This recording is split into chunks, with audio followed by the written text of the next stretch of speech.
Alô, alô! 8 horas, 20 horas desse 6 de maio e eu tô aqui, Maria Marighella, assumindo esse Papo Ninja com a maior emoção. Para você que não sabe o que é o Papo Ninja, é quando essa turma da mídia ninja convida aí um amor ninja, um ninja lover, que é o meu caso, para assumir a conversa e chamar um outro convidado, uma outra convidada para debater o papo da semana. Eu sou Maria Marighella, alô, alô, aí, gente chegando, eu tô na maior animação para essa experiência, um pouco, claro, eufórica, mas muito feliz, porque vou conversar hoje com Lalai, um beijo, vou conversar hoje com Francisco Bosco, que é um intelectual, um professor, filósofo, mas sobretudo um amigo. Francisco Bosco está na área para esse Papo Ninja. Não sei se vocês acompanharam ontem a nomeação, nomeia, desnomeia da Funarte, e os ninjas queridos nos convocaram para a gente falar um pouco sobre a situação da Funarte, mas não só isso. Então estarei hoje com Francisco Bosco falando sobre Funarte, o que mais rolar, porque tem essa química. Francisco Bosco, acho que já tá aí, eu não vou ficar enrolando não. Vou chamar logo esse cara que eu amo, Francisco Bosco. Cadê você? Tá aí. Dando Francisco Bosco. Ei, ei, meu amor. Entre logo, está aqui aguardando o Bosco. Ei! Maria querida. Gente, esse look. E esse look? Look Esse look. pandemia, look Covid. Disseram que a máscara ficava melhor logo no começo. Aí eu tirei. Ó. Entendi. Mas você já me Uau! viu sem barba, já me viu de bigode, de barba, de tudo. Viu? De um monte de jeito. De um Vamos monte falar. de jeito. Gente, eu conheço esse boy, não faz tanto, mas é uma relação curta, porém intensa. Verdade. Chico, e é um pouco para falar dessa relação curta e intensa que nós vivemos na Funarte, que estamos aqui hoje juntos, ou seja, fomos convocados pelos ninjas. Brinquei com Dríade que ela sempre aquece um pouco a nossa relação quando a gente estava assim tão afastado, né? Eles fazem isso, eles dão aquela aquecida desse amor que está ali adormecido. Mas fora Verdade. brincadeira, e ontem foi um dia de que nós acordamos, né, com a nomeação do ex-futuro, sei lá, presidente, o maestro Mantovani para presidente da Funarte, ou seja, uma pessoa que já tinha sido exonerada, e ontem nós acordamos com a nomeação. E dormimos com a não nomeação, ou seja, a nomeação se tornou sem efeito. E aí, é claro que nós que vivemos, sei lá, talvez a última gestão democrática da Funarte, ou seja, daquilo que a gente chama pré-2016, daquilo que nós afirmamos, né, um processo aí de uma ruptura dos princípios democráticos. É claro que tem outras versões, é controvertida, ou seja, para alguns analistas, mas é sobre isso que eu queria conversar um pouco com você hoje. A situação da Funarte, por que a Funarte entra na agenda da vida, né, do país dessa maneira, e, enfim, e o que mais rolar, porque a gente tem assunto. Então, só para a gente começar nesse clima ainda, Funarte, queria que você contasse um pouco para a gente como é que você encontrou a Funarte naquele 2015, essa instituição quarentona como nós. Como é que você encontrou a Funarte? A gente vai conversar um pouco do que vimos juntos, do que foi aquele encontro daquele 2015, 2016, para quem sabe lançar um olhar para o que está acontecendo hoje e ajudar a pensar as posições e as saídas de futuro. Eu vou colocar o fone. Você me ouve? Eu vou colocar o fone. Te ouço perfeitamente. Tá, então vou tentar fazer sem fone. Tá. Maria, eu imagino que muita gente que está aqui nos ouvindo conhece um pouco do que foram as políticas de cultura na época do PT, então eu vou passar um pouco brevemente por isso, para a gente chegar hoje nessa parte tragicômica do que está acontecendo hoje, não só na Funarte, como na cultura e como no país de uma maneira geral, né? A história das políticas públicas para a cultura no Brasil é uma história muito irregular, né? Ela é muito hesitante, assim, ela tem alguns momentos assim afirmativos, começando com Mário de Andrade, mas depois ela sofre alguns recuos, algumas hesitações, não tem uma política de Estado consistente para a cultura, né? E dentro desse contexto, assim, eu acho que é consenso que a chegada do Gil no Ministério da Cultura foi uma espécie de revolução, assim, uma revolução de institucionalização da cultura, assim, de transformar aquilo que ou era uma política de balcão, né, para os eternos donos do poder favorecerem os seus pares, né, uma espécie de clientelismo na cultura, ou era, como foi no governo Fernando Henrique, na gestão Vefor, diga-se de passagem, né, um fundador do PT, uma pessoa importante da esquerda brasileira, ou se reduziu praticamente à lei de incentivo. Isso é um assunto que a gente provavelmente não vai entrar aqui, mas a lei de incentivo original, a lei Rouanet original, é muito superior àquilo que ela acabou se tornando, e parte do nosso trabalho, né, Maria, foi tentar, né, eu e você na Funarte, os nossos colegas no MINC, foi tentar recuperar o espírito original da lei Rouanet, né? Mas voltando ao Gil, assim, o Gil e toda a sua equipe, né, realizou uma revolução no Ministério, institucionalizando ele, dando uma dimensão à relação entre Estado e cultura no Brasil sem precedentes, por meio daquelas 3 dimensões, né, a cidadã, a simbólica, a econômica, aquela coisa toda, assim. Então, nós fomos convocados, né, Maria? Eu fui convocado pelo Juca e você foi convocada por mim, por meio de um grande amigo em comum nosso, que é o Léo Lessa, um nosso amor da vida, que com certeza está aí nos ouvindo, né? É o Léo. responsável por todos esses encontros. E nós fomos convocados para fazer com a Funarte aquilo que o MINC do Gil fez com todo o resto do Ministério da Cultura, né? Por razões que têm a ver com política interna, a Funarte não tinha passado por um processo de renovação do seu pensamento. Então nós fomos chamados para pensar novamente a Funarte. Foi o que a gente estava fazendo, né, Maria? E é E eu curioso, queria assim... Fala, desculpa. queria acrescentar 2 coisas. A primeira é que esse ministério, como é conhecido, ou seja, ele agora não existe mais, mas o Ministério da Cultura do Brasil é um ministério de 85. Então, ele é um signo, né, da redemocratização do Brasil. A sua presença na vida pública, na vida institucional, como você fala, com as irregularidades, com todos esses contingentes, né, de vai e vem, dessas descontinuidades tão perversas na vida pública do país, mas o símbolo dele é um símbolo da redemocratização. Ele representa, talvez, a luta que artistas e a comunidade cultural inteira a luta pela redemocratização, ou seja, a luta contra o golpe civil-militar. Ele é um marco simbólico. E outro acréscimo a isso é que Juca, né, naquele janeiro de 2015, voltando depois de um período afastado do Ministério, ele naquele janeiro assume um compromisso público. Eu estou falando que eu fui para a posse de Juca porque foi uma eleição muito complicada, aquele 2014 para 2015, né? Aquilo foi muito tenso. Até depois quero voltar a 2013 é o seu filme.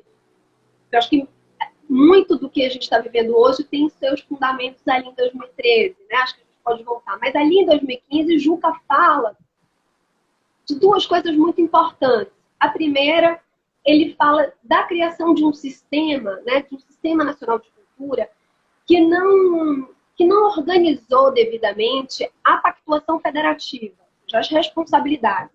Então, se criou um sistema, né, inspirado no que acontecia na educação e na saúde, mas sem as responsabilidades específicas dos entes federados, que era outra coisa que também alicerçava o nosso projeto ali. E ele ali também faz um compromisso público, inclusive uma crítica, uma autocrítica, de que essa dimensão, né, da cultura tinha, de algum modo, tirado, né, a transição, essa renovação do pensamento sobre as artes, não tinha tido, talvez, a força suficiente, né, ou seja, uma marca política. E ele faz ali esse compromisso público, eu estava na posse, e logo depois pego a Folha de São Paulo, nós não nos conhecíamos, e vejo a sua entrevista. E eu falo assim, opa! Aquela coisa, opa! Eu te conheço através daquela entrevista, quando o Juca anuncia quem seria o presidente da Funarte, e aquilo que você coloca naquela entrevista, eu já atualmente, me apaixonei. Assim, falei, estamos conectados, estamos juntos.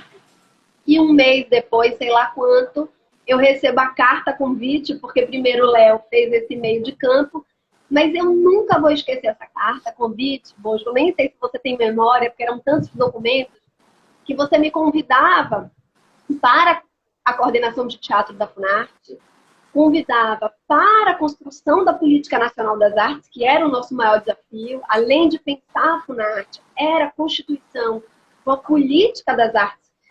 E você falava assim, e ter você da Bahia é o primeiro passo para que a gente construa uma política nacional. Eu nunca vou esquecer isso. E acho que a gente tem que trazer esses elementos, porque era isso que estava sendo constituído. Ou seja, ali já havia uma pista de que a Funarte estava restrita a um campo muito reduzido e que trazer a complexidade, essa dimensão de Brasil multifacetada, complexa, diversa, era uma das suas preocupações. É exatamente isso, Maria. Era a minha preocupação central. Você sabe que a primeira vez que eu fui ao Ministério da Cultura, primeiríssima vez que eu fui, eu subi no elevador com o Álvaro Tucano.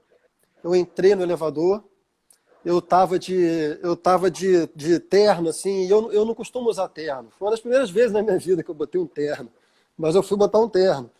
E subi no elevador com o Álvaro Tucano. O Álvaro Tucano é uma das maiores lideranças indígenas do Brasil, né? E nós subimos, e o Álvaro, sem camisa, com aquele tronco divino dele, ele tem um ombro muito largo, ele é muito forte, com um cocar, que é a coisa mais bonita do mundo. E a emoção que eu tive ali, eu fechado naquele elevador com o Álvaro ali, eu entendi tudo que era para entender do que era o Ministério da Cultura e tudo que eu deveria fazer como presidente da Funarte, subindo 3 andares de elevador com o Álvaro Tucano, que depois veio a ser um amigo meu, eu tenho muita honra de dizer isso.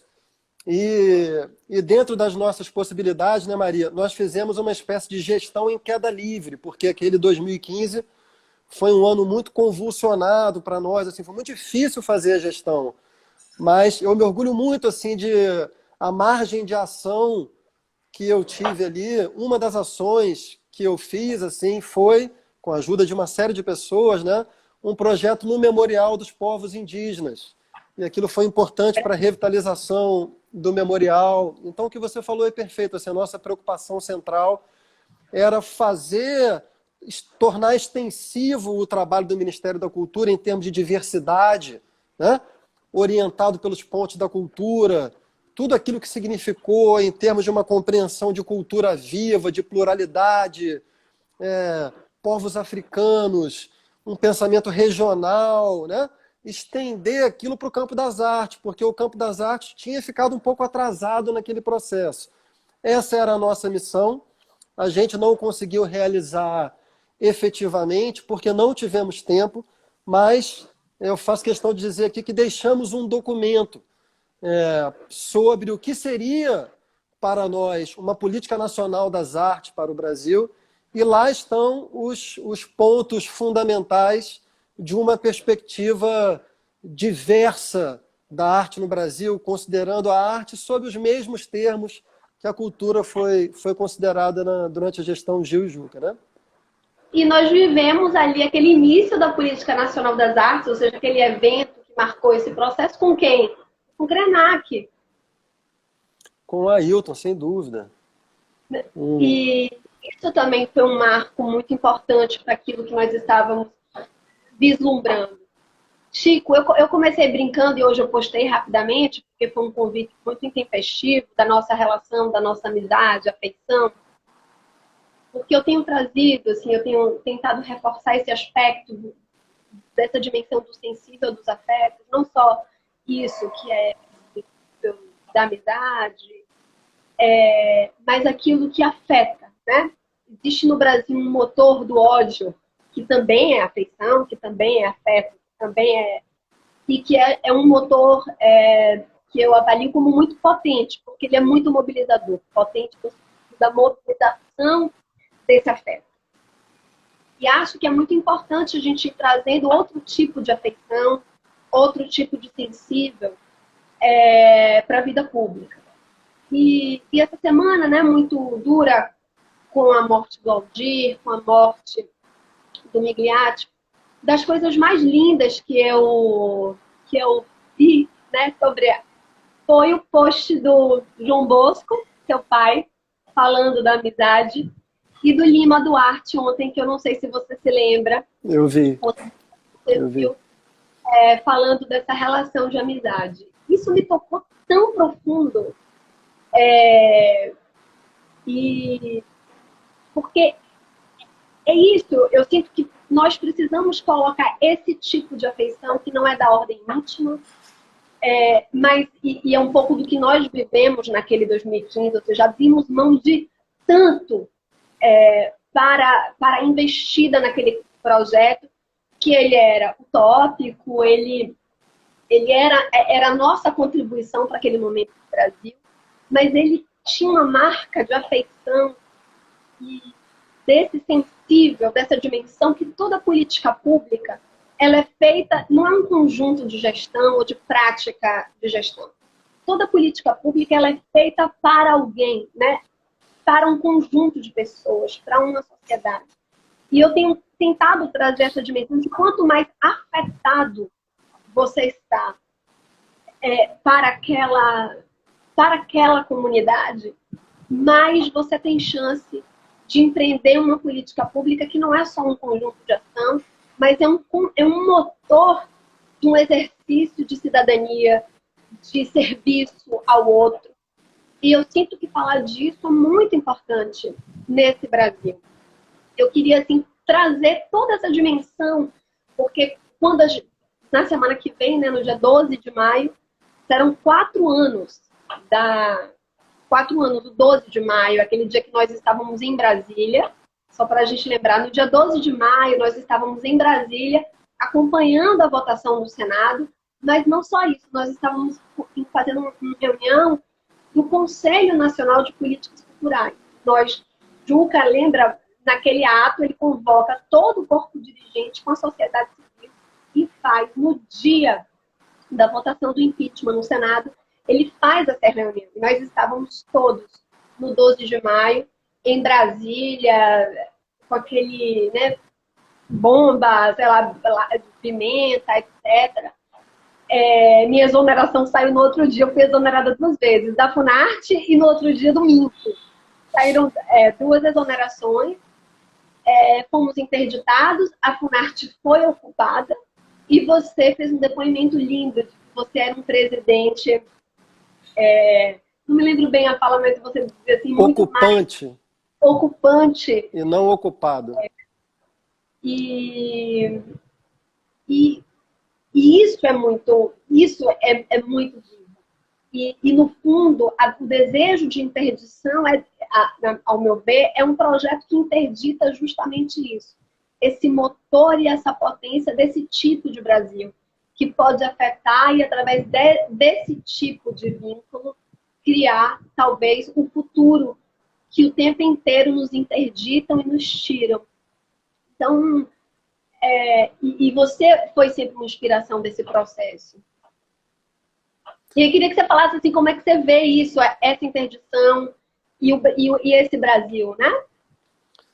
Eu queria pegar essa coisa do afeto e, se você me permitir, fazer uma leitura mais longa Claro. de como a gente pode pensar essa dimensão do afeto na experiência política e social no Brasil hoje, tá? Eu vou soltar algumas pontas, mas elas, ao longo da minha fala, elas vão se juntando.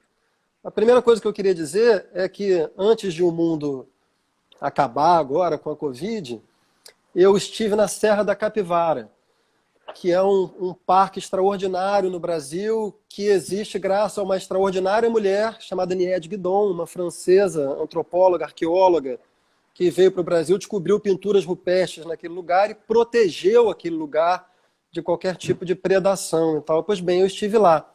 E lá para dentro do Piauí, né?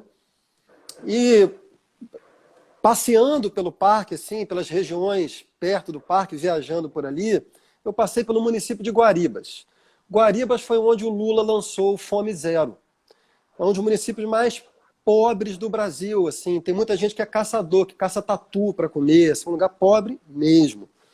E não que eu nunca soubesse disso, mas ali, e sem querer fazer nenhum discurso partidário aqui, assim, o lulismo que mora em mim aflorou muito, assim, porque tem uma coisa... porque tem uma coisa muito fundamental, Marici. Eu não acho que seja possível fazer política em lugar nenhum, mas muito menos no Brasil, sem conhecer de perto a realidade das pessoas. Porque é exatamente o que você falou. Quando você vai fazer uma política pública, quando você vai estar discutindo orçamento, você vai lembrar daquela pessoa que você olhou no olho. E isso é muito decisivo para o que vai acontecer com a sua política pública, né? Por que eu lancei essa ponta primeiro? Porque a experiência brasileira hoje ela está tomada de um afeto. Mas ela está tomada de um afeto de ódio. Talvez o afeto principal da experiência brasileira hoje seja um afeto de ódio. Sobretudo do lado dos bolsonaristas, mas não apenas do lado deles, mas sobretudo do lado deles. E eu queria tentar falar um pouquinho assim, como é que eu acho que se formou esse ódio, tá? Eu acho que a formação desse ódio é muito complexo, e é muito complexa, ela é longa historicamente, e é muito importante que a gente entenda que o bolsonarismo ele é sobretudo afetivo. Ele não é cognitivo, racional, político, ideológico. Se fosse isso, seria muito mais fácil. Se desse para resolver na dimensão argumentativa, seria muito mais fácil. É o contrário. O que a gente vê é que ele é uma ilusão no sentido freudiano. O Freud falava que uma ilusão é uma determinada interpretação da realidade que ela não é baseada em nenhuma evidência racional. Ela é baseada no que o nosso desejo deseja. Tá? O que torna muito difícil desconstruí-la, porque ela tem a força de sustentação do desejo das pessoas. Essas pessoas desejam, com a força do afeto, do ódio, acreditar naquilo. Como é que esse ódio se formou? Eu acho que ele tem dois veios históricos, Maria.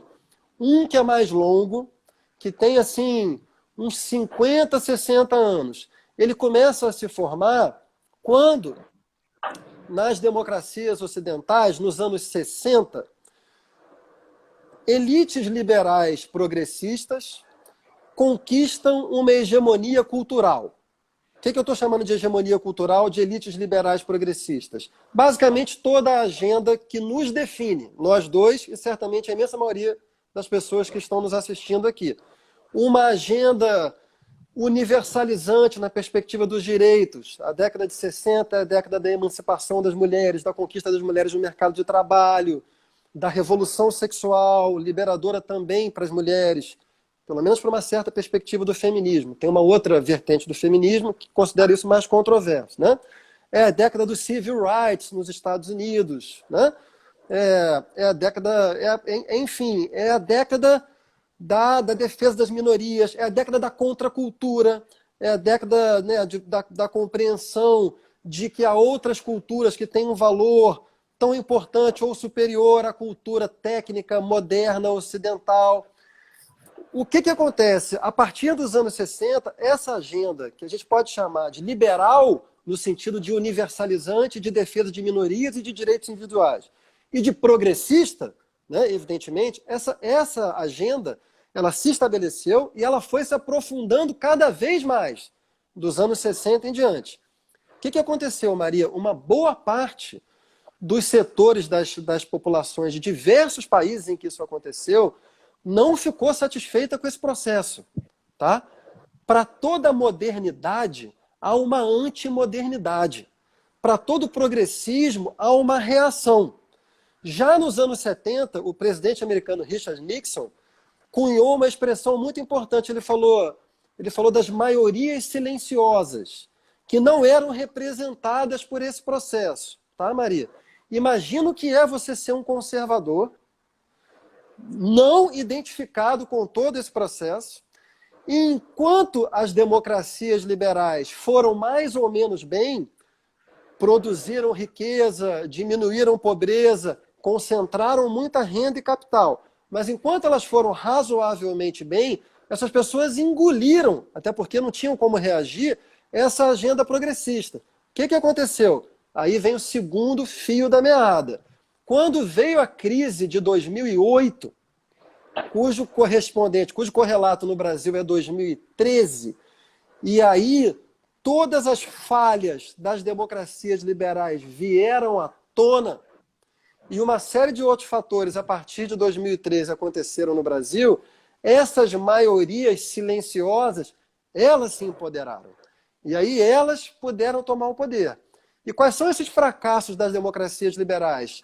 Tem muito a ver com o que você está falando, com o que eu comecei falando do Lula.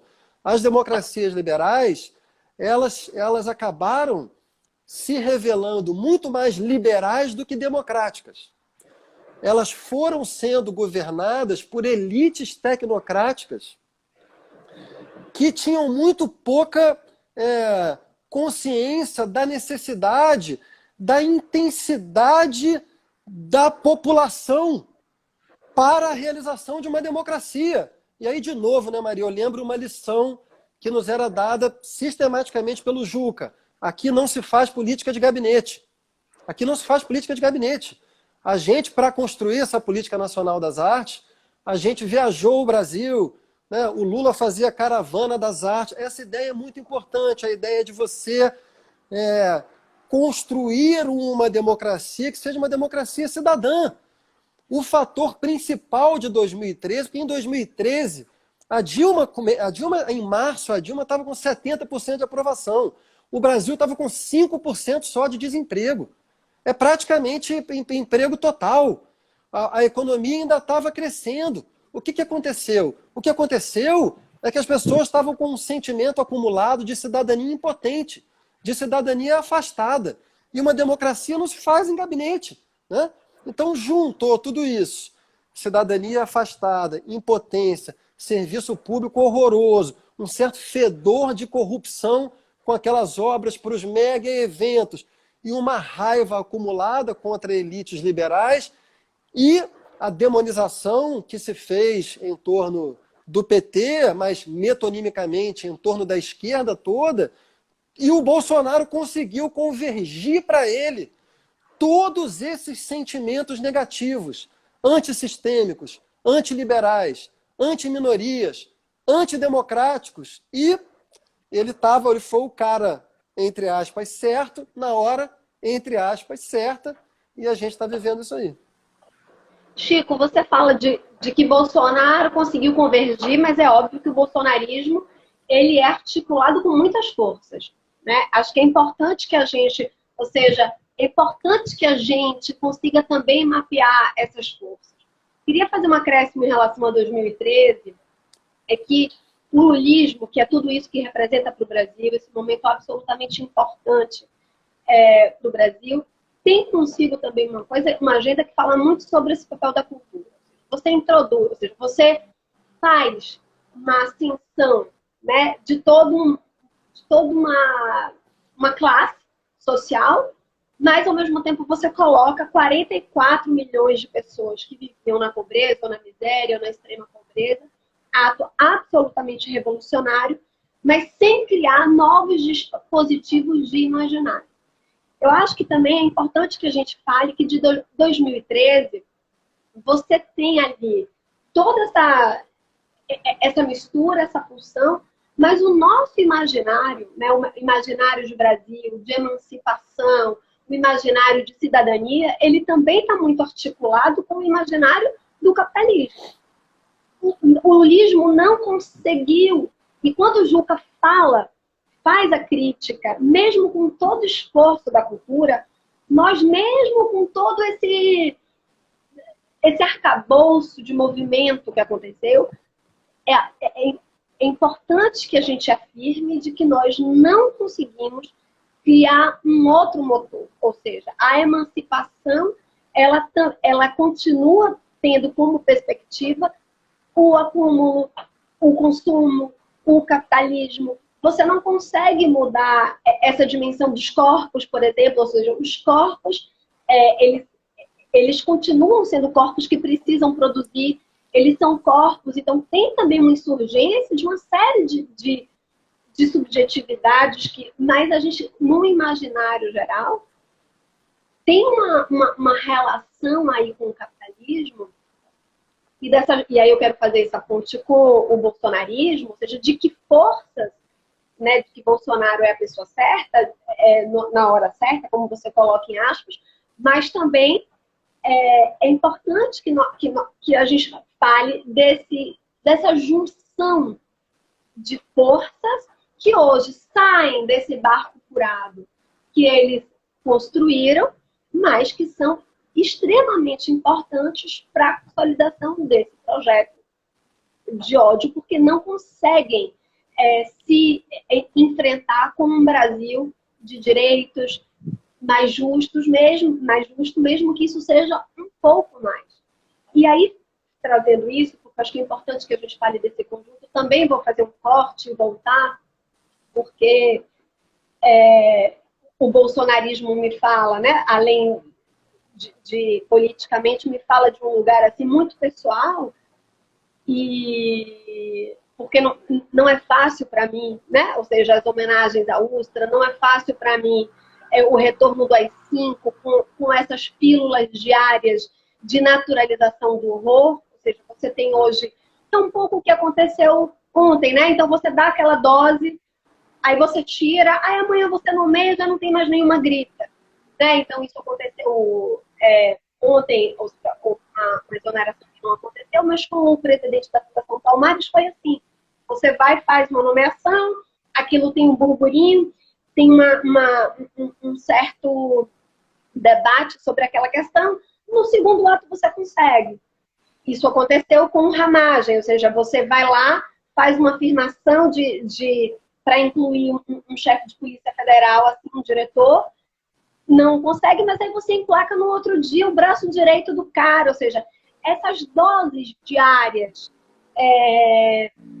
da naturalização de processos, né, corrompidos, violentos, trazem consigo, eu quero voltar um pouco para essa dimensão mais dessa minha vida mais pessoal, é que você fala assim dos anos 60, né? Ou seja, de todo esse conjunto de políticas. E a gente está aqui em Salvador num movimento que chama Manifesta Coletiva, ou seja, uma movimentação cidadã de ocupação da política institucional. Então, estamos pensando a cidade, uma reação a partir da cidade, pensando cidadania, etc. E um dos aspectos muito importantes da nossa prática política é a disputa sobre patrimônio, tanto material quanto imaterial. Disputa no sentido de sentido, né? Disputa daquele sentido.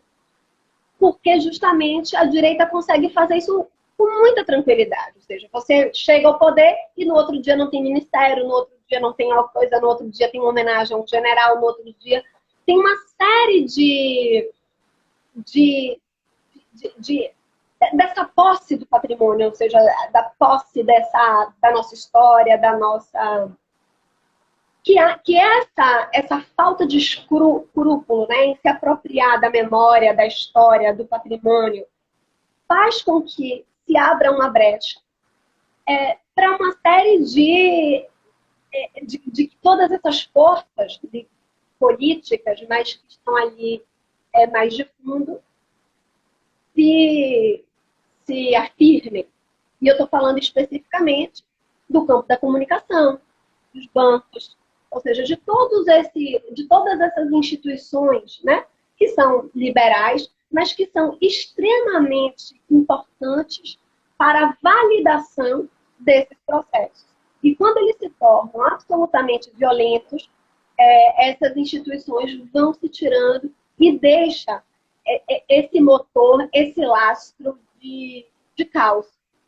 Então, só para voltar um pouco para a relação da Funarte e essa diferença, né?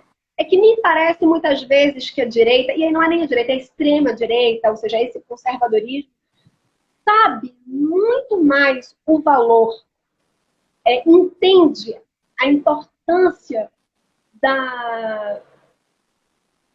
do simbólico, né? Desse patrimônio imagético, muito mais do que o nosso próprio campo. Então, queria pensar com você, uma vez, né, brincando, me lembro quando Alvin disse assim, o presidente me ligou. Imagina se a Dilma ia ligar para a gente. Eu estou fazendo uma pequena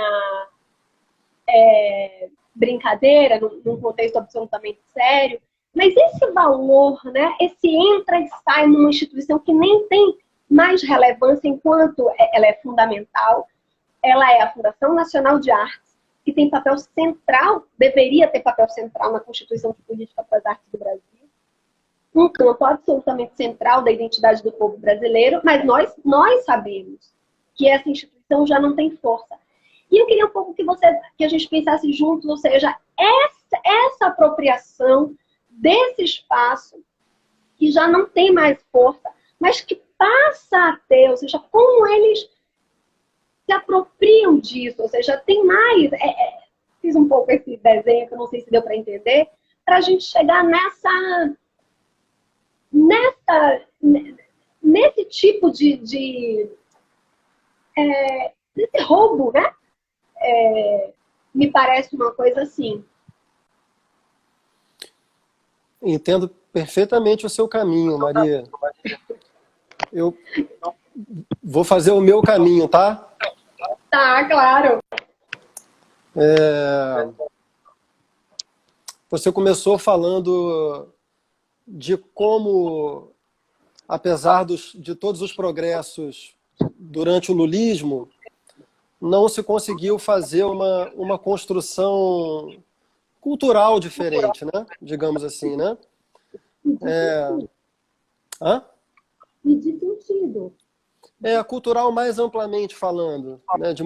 De mentalidade, de como é que se compreende o estar no mundo, de o que é uma democracia, o que é uma experiência social e tal. Eu acho que isso é verdade. Eu não sei se seria possível fazer isso assim, se o executivo tem...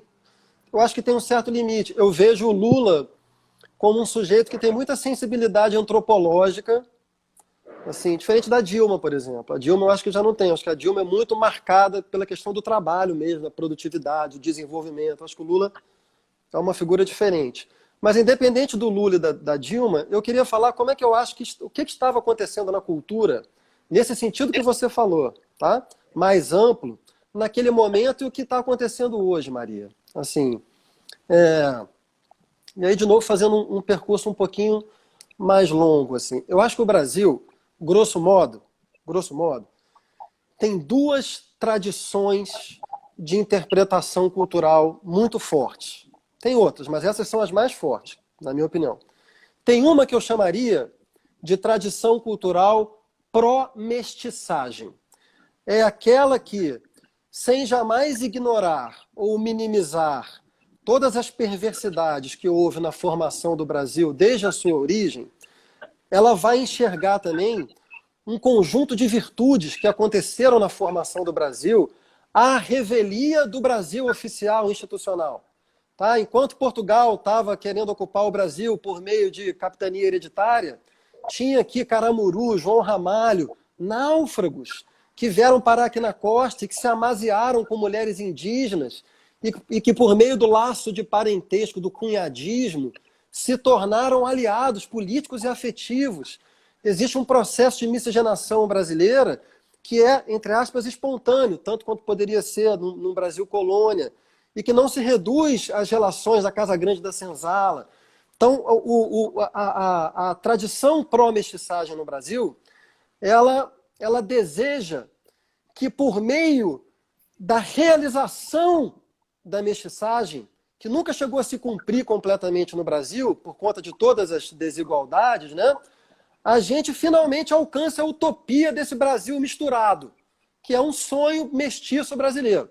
Essa tradição, ela começa com José Bonifácio, ainda no século XVIII, começo do século XIX, ela atravessa o modernismo, ela, claro, tem um ponto alto em Gilberto Freire, ela passa por Darcy Ribeiro, por Caetano Veloso, hoje ela tem um cara como Antônio Risério, talvez o seu maior defensor, tem essa tradição, tá?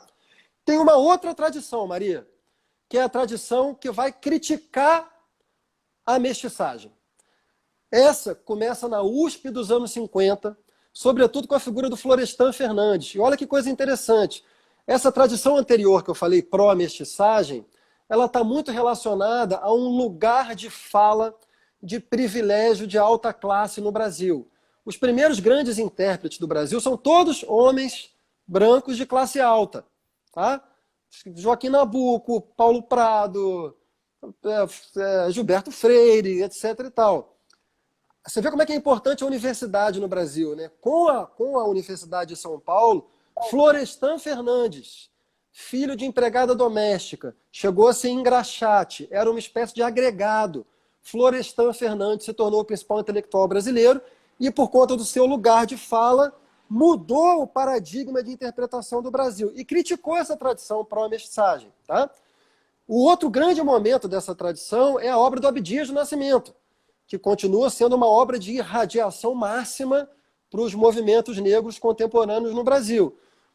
Então você tem USP, anos 50, Abdias, depois os Racionais, que criticam a tradição mestiça, cordial, freiriana no Brasil, e isso aí vai chegar nos chamados movimentos identitários, ou de minorias, ou de grupos subalternizados, tal como a gente os reconheceu nesses últimos anos. Essas duas tradições, Maria, são as duas grandes potências de interpretação cultural do Brasil. Elas estiveram em jogo no lulismo, Maria. Isso é muito interessante, assim. Elas estiveram em choque. E apesar das suas diferenças, assim, são essas as tradições que a gente tem que recuperar. É desse debate que vai sair, na minha opinião, o melhor Brasil que a gente pode desejar. Entendeu? Só que o que aconteceu? Enquanto a gente estava fazendo esse debate, houve uma terceira coisa monstruosa que atropelou esse debate e tomou lugar da cultura no Brasil, que é essa monstruosidade que você apresentou agora. Essa monstruosidade, Maria, a compreensão que esses caras têm de cultura não tem nada a ver nem com a tradição pró-mestiçagem, nem com a tradição crítica à mestiçagem. Para essa gente aí, Maria, eu detesto a expressão essa gente, mas nesse caso eu uso. Para os bolsonaristas, Olavo de Carvalho, Ernesto Araújo, Bolsonaro, Dante Mantovani, Roberto Alvim, não existe cultura brasileira. Não tem Brasil. Não tem axé, dodô, curuzu, não tem nada disso, não. Não tem chulé, não tem muqueca, não tem essa gente, não tem samba, não tem afoxé, não tem ijexá. Essa gente odeia isso. Para eles não existe o Brasil. Existe o Ocidente cristão, para onde a gente deveria voltar. Então, hoje eu estava vendo uma entrevista desse Dante Mantovani. A culpa é dos pais dele, tá? Assim, porque você chama um menino de Dante, o menino fica com um complexo de épico. Aí vira maestro e aí começa a gostar de Wagner, essa coisa toda, né? Assim, mas tirando os pais dele, assim, eu vi ele falando o seguinte, um governo conservador tem que ter uma política cultural conservadora. Então a gente tinha que ter uma política cultural que defendesse os valores conservadores, pátria, família, religião.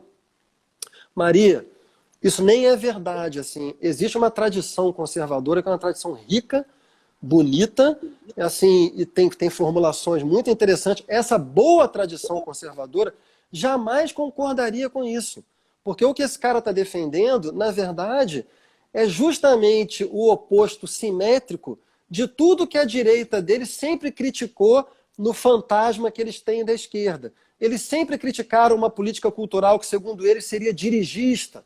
Lembra? Você lembra desse debate, né? Você lembra desse debate? E, na verdade, o governo de que nós fizemos parte se esforçou muito para criar a política cultural mais democrática possível. O que são os pontos de cultura, Maria? Se não justamente uma tentativa radical de não dirigir nada, e sim, para usar o verbo do Gil, de induzir a cultura viva, ou seja, a cultura que espontaneamente está sendo produzida no Brasil, vinha sendo produzida no Brasil, né? Como é que a gente pensou em exercer o Fundo Nacional de Cultura, Maria? Criando que está bancas... agora absolutamente, só para chamar o debate para a Lei Emergencial da Cultura, que é agora a nossa grande batalha, ou seja, está agora, nesse exato momento, em disputa o descontingenciamento do Fundo Nacional de Cultura e a obrigatoriedade da sua execução, ou seja, como um imperativo, né, de salvação da cultura no contexto do Covid, só para... Eu queria, na verdade, que eu vou só terminar a minha fala e queria depois que você falasse sobre a lei emergencial para todo mundo, inclusive para mim, que não estou bem a par, tentei assim, estudar um pouquinho hoje, mas eu queria que você falasse. Mas só para terminar o que eu estava falando, assim, surgiu uma monstruosidade, assim, que é um pensamento nacionalista de cultura. Nacionalismo é uma coisa horrível. Assim, por que nacionalismo é uma coisa horrível? Porque a nação, ela é diferente do Estado. O Estado é uma comunidade abstrata, tá? Regulada pelo princípio universal da lei.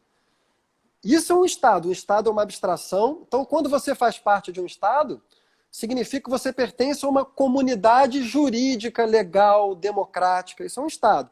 Uma nação é uma comunidade imaginada. O que acontece?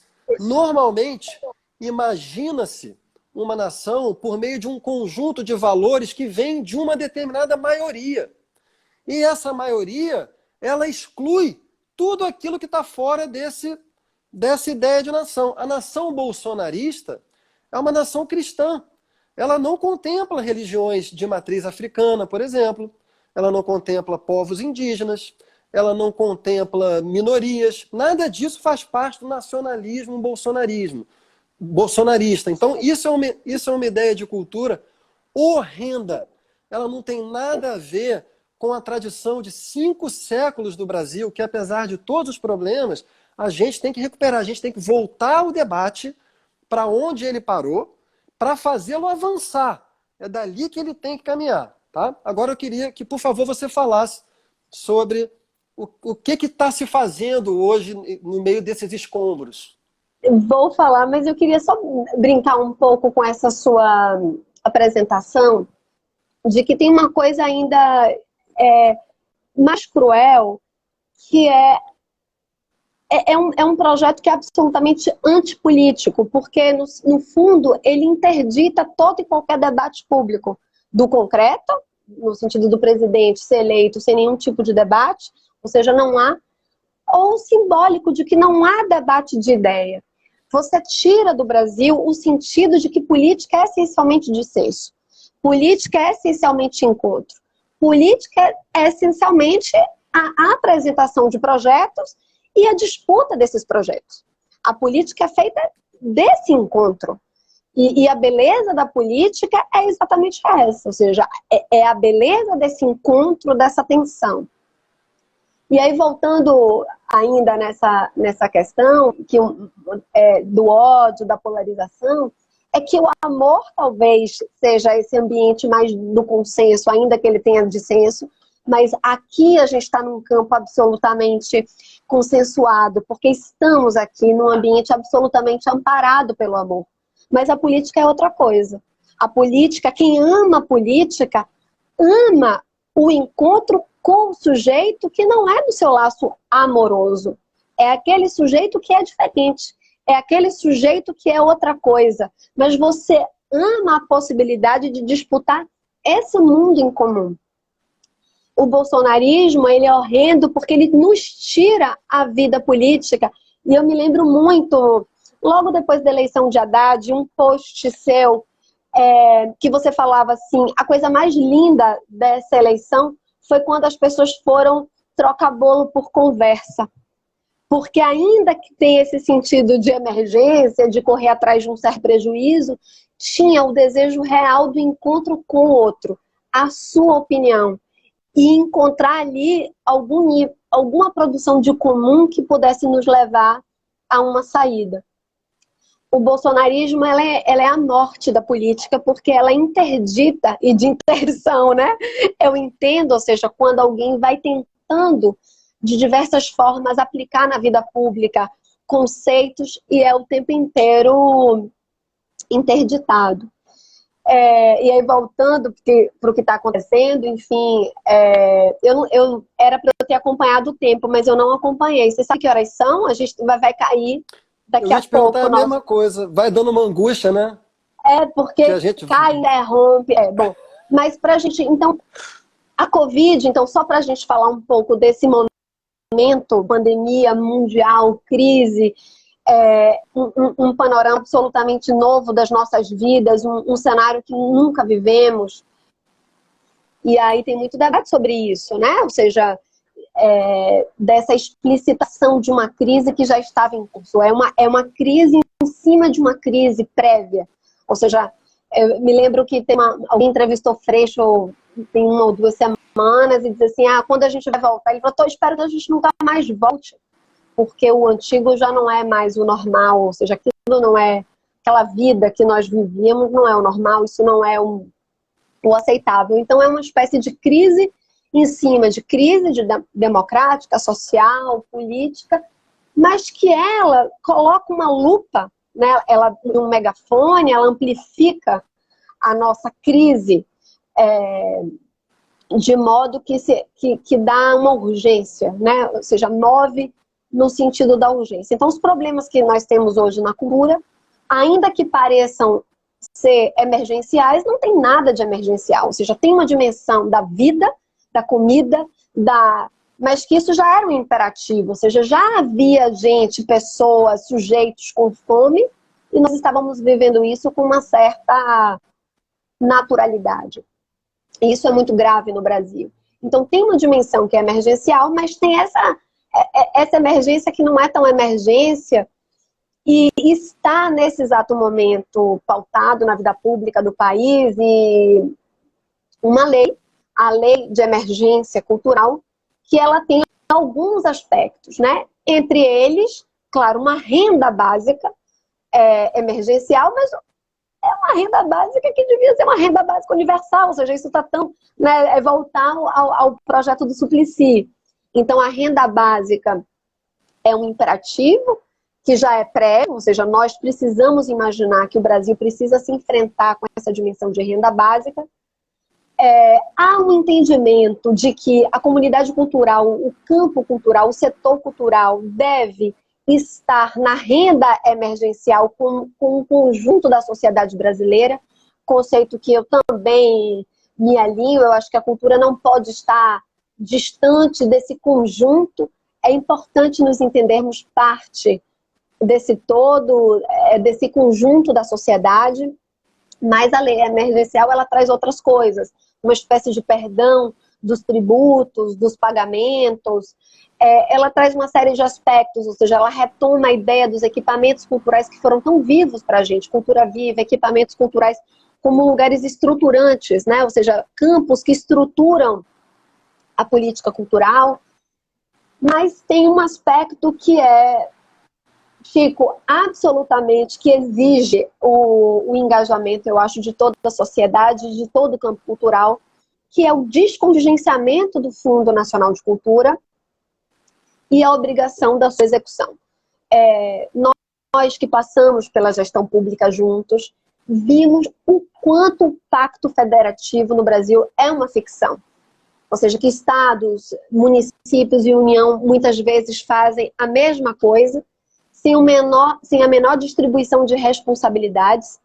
específicas, ou seja, quantas vezes na Funarte nos pegamos fazendo a mesma coisa que estados e municípios faziam, inclusive fazendo pior do que estados e municípios, enquanto não conseguimos colocar na agenda, na pauta, aquilo que era específico. E você, mais que ninguém, lutou tanto aquilo que era da dimensão, seja da internacionalização da cultura brasileira, seja da produção de um pensamento justo de brasilidade, ou seja, outros tantos aspectos que são o escuro nas políticas públicas. Esse debate sobre o fundo eu acho que ele conserva, ele traz consigo, na verdade, essa grande questão que precisa ser enfrentada, que é do Pacto Federativo, de responsabilidades. Diferente da saúde, diferente da educação, porque não é o Estado quem deve executar as políticas, aquilo tem que se fazer na afirmação, em vínculo total com a sociedade civil, entendendo que é um espaço absolutamente experimental e que o Estado não pode nem deve intervir, como é esse desejo atrapalhado do atual governo, mas que deve investir suas energias na mediação, na regulação, na distribuição de responsabilidades. Eu acho que esse é um debate que a gente precisa enfrentar com muita coragem. E outro debate, além do Pacto Federativo, é do acúmulo de tributos que a União tem, ou seja, fica com a maior parte dos recursos da União, e dá para estados e municípios a sobrecarga da execução de políticas, e os estados e municípios, num contexto de pandemia, trazem consigo a vida nas costas e, portanto, todas as responsabilidades relacionadas à vida. Esse é um debate que ele é muito universal e que deve ser feito por quem é da cultura, porque não é da cultura e levado muito a sério. E acho que eu não contei o tempo, mas para a gente ir para os nossos, talvez, momentos finais, você fala da Rouanet, você falou da lei de incentivo, você falou da renúncia, e é absolutamente inadmissível que mesmo no tempo em que nós estivemos no governo, 50%, 60% do orçamento aplicado na cultura esteja na renúncia. Isso é uma perversidade sem precedentes. O campo cultural do Brasil não pode admitir. E você sabe o quanto nós debatemos, o quanto o próprio Juca debateu isso, inclusive num limite até muitas vezes num debate muito tenso. Você sabe que você travou lutas com colegas, muitas vezes muito tensas, por defender de que a renúncia não pode ter parte considerável, majoritária do recurso da União, e fica absolutamente evidente, num contexto de crise, que essas hipóteses estão absolutamente falidas. Ou seja, que não é possível pensar num Brasil sem SUS, sem democratização, sem recursos distribuídos de maneira justa, equânime, igual. Então, ainda que a lei emergencial da cultura fale sobre o presente, eu acho que ela fala sobre esse acúmulo e nos debruçarmos sobre essa lei, num campo, numa frente ampla, porque eu acho que nós precisamos empreender uma frente ampla. Você é uma figura pública que sempre defendeu essa diplomacia, né, nessa relação, ou seja, sendo muito firme, muitas vezes em posições, mas sempre defendendo a lisura no encontro com o outro. E eu sinto que nós estamos indo para os finalmente, então acho que a gente pode já ir, talvez, partindo para as considerações finais. Bom, a minha consideração final, eu gostaria já de sugerir que a gente fizesse uma outra, em algum momento, no futuro breve, porque tem muita coisa que eu gostaria de conversar com você ainda, sobre o comum, que é uma palavra tão importante hoje, assim, e que a gente mais cedo falou aqui, explorar, acabou não dando tempo. Eu queria tanto explorar isso, e outras coisas, outros caminhos também. Então, de minha parte, assim, foi um prazer conversar com você, como sempre. Agradeço a todo mundo que participou aqui. Como fica muito breve, a gente não consegue nem nos relacionar. Ver os comentários, ver né? os comentários, né? mas muita gente aqui eu vi que participou e comentou coisas, então eu queria agradecer a atenção de todo mundo, queria agradecer o convite da Mídia Ninja. Eu tenho uma relação de afeto muito funda com o Capilé e outras pessoas, a Dríade, que eu não vejo há um tempão, estou com saudade também. Então foi um prazer. Dríade, beijo, beijo. Então é isso, galera. Até a próxima, Será Maria. que a gente, eu não sei. Bom, você sabe que eu entrei no mundo das lives e toda sexta eu faço uma live leve, solta, cada vez menos leve. Menos Fez com leve, russo. porque...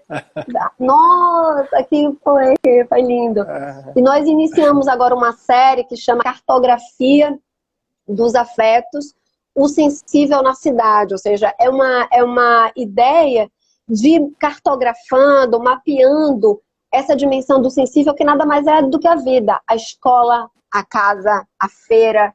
Ou seja, como você pode, ao cartografar esse comum na cidade, e encontrando o outro, aquele que muitas vezes você não vê porque está dividido por essas separações artificiais e intencionais e provocadas de maneira muito intencionais na cidade. Então a ideia é criar essa cartografia do comum, e aí eu acho que a gente pode falar de Ailton Krenak, quando ele fala que nós estamos sendo convocados para essa sociedade zumbi, mas que existem por aí essa constelação de estrelas que querem dançar, cantar e fazer chover.